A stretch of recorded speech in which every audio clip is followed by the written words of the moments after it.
சாய்ராம். பாபா துவாரகா மாயி அப்படிங்கிற ஒரு மசூதியில் 60 ஆண்டு காலம் வாழ்ந்தார். அந்த 60 ஆண்டு காலம் என்ன செஞ்சார்னா, துணி அப்படிங்கிற ஒரு அக்னி குண்டத்தை உருவாக்கி அதில் உதி அப்படிங்கிற ஒரு சாம்பலை தன்னுடைய பக்தனுக்கு கொடுத்தார். பாபா அடிக்கடி துவாரகா மாயில சொல்லக்கூடிய ஒரே வார்த்தை அன்னமே பரபிரம்மம். ஒரு மனிதனுக்கு போதும்னு சொல்லக்கூடிய ஒரு பொருள் சாப்பாடு மட்டும்தான். இன்னைக்கு அன்னதானம் போட்டவங்க யாருன்னு கேட்டீங்கன்னா, முருகன், சரஸ்வதி, தமிழ் செல்வன், மகாலட்சுமி, கார்த்திக், அபிராமி, சம்யுக்தா, பவானி அப்படிங்கிறவங்க இன்னைக்கு அன்னதானம் போட்டிருக்காங்க. இந்த காட்டுங்க முன்னாடி. இந்த அன்னப்பாட்ட குடும்பத்துக்கு உண்ண உணவும் உடுத்திகளுடையும் இருக்கிறதுக்கு இடம், உடல் ஆரோக்கியம், நீண்ட ஆயுள், நிறை செல்வம், சொல்வாக்கு செல்வாக்கு பெருகி பல்லாண்டு பல்லாண்டு பல கோடி நூற்றாண்டு அவங்க வம்சமாக செல்வ செழிப்பாருன்னு சொல்லி எல்லாம் உள்ள இறைவன் அப்படியே கண்ண மூடி அவங்களுக்காக ஒரு பிரேயர் பண்ணிக்கிங்க.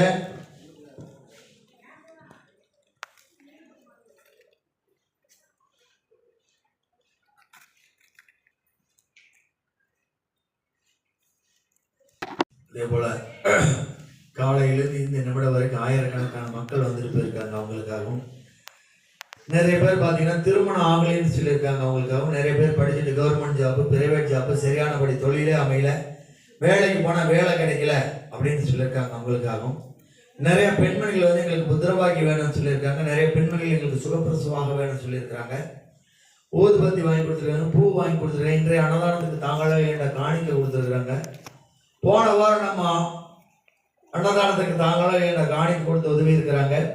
ஒவ்வொரு வியாழக்கிழமை சேவாதிகளாக தங்களோட குடும்பத்தோடு வந்து சேவை செய்கிறாங்க. அவங்களுக்காகவும் பூஜாரிகள் அவங்க குடும்பத்துக்காகவும் இந்த ஆலயத்தை நிர்வகிக்கக்கூடிய அவங்க குடும்பத்துக்காகவும் பாபோட இருக்கிறனாலும் சேட்சா சர்க்கார் பாபாவோட ஆசீர்வாதத்தாலும் நாமெல்லாம் வைக்கக்கூடிய பிரார்த்தனையுடைய வலிமையினாலும் அவங்களோட பிரார்த்தனை மிகப்பெரிய நடக்கணும்னு சொல்லி எல்லாம் உள்ள இறைவன் அவங்களுக்காக அப்படி நல்லா கண்ண மூடி ஒரு பிரேயர் பண்ணிக்கிங்க.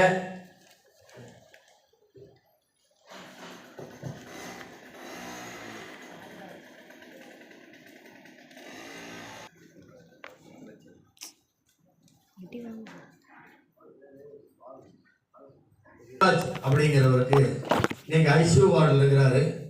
பாபாவோட இருக்கிறனாலும் சேர்சா சர்க்கார் பாபாவோட ஆசீர்வாதத்தாலும் நாமெல்லாம் வைக்கக்கூடிய பிரார்த்தனை வலிமையினாலும் ரொம்ப நாள் அவர் ஹாஸ்பிட்டல் இருக்கக்கூடாது, 2 நாள்ல வீடு திரும்பணும்னு சொல்லி எல்லாம் உள்ள இறைவனை நல்லா கண்ண மூடி எல்லாரும் ஒரு பிரேயர் பண்ணிக்கிங்க.